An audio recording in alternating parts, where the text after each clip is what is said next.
এই হাতটার সঙ্গে না একটা লকেট তো আছে গো। ঢাকনাটা খুল দেখি কি আছে। ঢাকাটা খুলবো।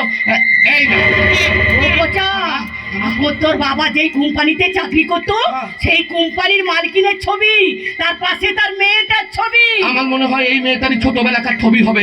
আজ থেকে 25 বছর আগে এক রথের মেলায় হারিয়ে গিয়েছিল ওই শাশ্বতী ম্যাডামের মেয়ে। আমি তোর বাবা শাশ্বতী ম্যাডাম অনেক খুঁজেছি কিন্তু কোথাও পাইনি। বলো কি গো?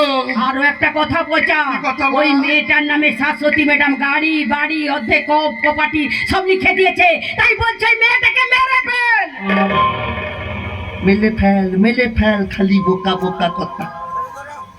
ওই মেয়েটাকে মারলে চলবে না গো মা। ওই মেয়েটাই তো হচ্ছে আমার সোনার ডিম পাড়া হাজ গো। হ্যাঁ মা, যদি আমি তোমার আর বাবার মালকিন ওই ছাত্রতী ম্যাডামের বাড়িতে একবার ঢুকতে পারি, আর যদি কোনোভাবে মেয়েটাকে বিয়ে করতে পারি, আর যদি প্রমাণ হয়ে যায় ওই মেয়েটাই ওনার মেয়ে, তাহলে ওনার সমস্ত সম্পত্তি হবে আমার।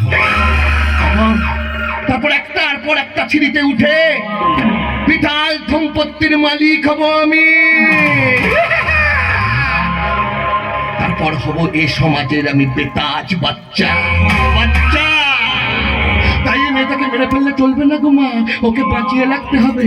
তাই চলো এখানে দাঁড়িয়ে না থেকে বলুন আমরা যাই আমার বাবার মালকিন ওই ছাত্রতী ম্যাডামের বাড়ি।